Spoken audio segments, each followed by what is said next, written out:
Long before Squalicum's Javinsky Schlenbaker accepted a football scholarship to Washington State, he was already a success story. In this week's Prep Zone, Chris Egan and photojournalist Alan Reed share his story. At Squalicum High, football fans have had plenty to cheer about. Let's go, baby, let's go. Over the past 4 years, the Storm have been one of the top teams in the league, with Javinsky Schlenbaker leading the charge. As a sophomore, he rushed for over 2,000 yards. Now a senior, and Javinsky, or Ben, as his friends call him, is once again running away from the pack.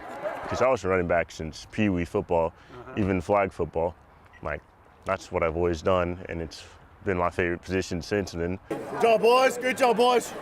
Great job, O-line. But football wasn't Javinsky's first sport. He grew up in Haiti and spent his early childhood playing soccer.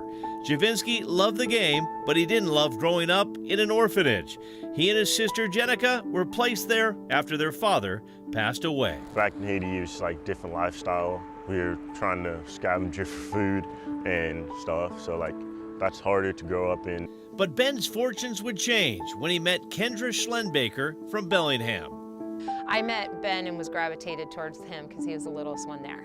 The second trip I went down, he was the length of a football field away from me, and I kind of looked down and I was like, is that Ben down there? And he heard his name and he just came trucking the length of the football field, and we were pretty much inseparable that whole mission trip.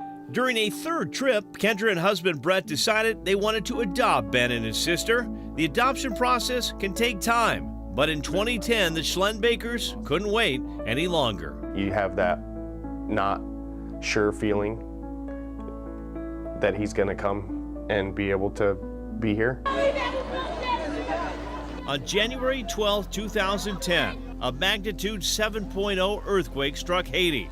Over 100,000 were killed. I was young, so I don't remember everything that happened. We found out about the earthquake, found out that our children were alive 24 hours later, because the earthquake hit right where the orphanage is. A week later, Brett boarded a plane on a true rescue mission trip to Haiti. A few days after that, Brett and the kids were safely back home in Western Washington.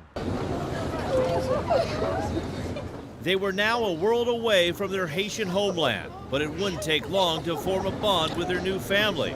Jenica took to dancing, while Javinsky excelled at soccer and football. He arrived in Bellingham, and the minute his feet hit the ground, it was kind of like, I'm home, here I am. And he's just been running from the minute he got here.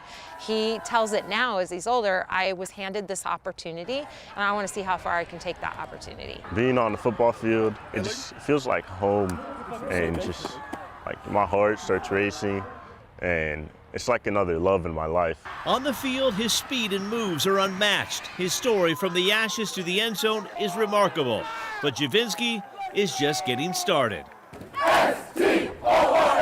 After he sings his final fight song with the Storm, he'll be heading to Pullman to do it with the Cougars.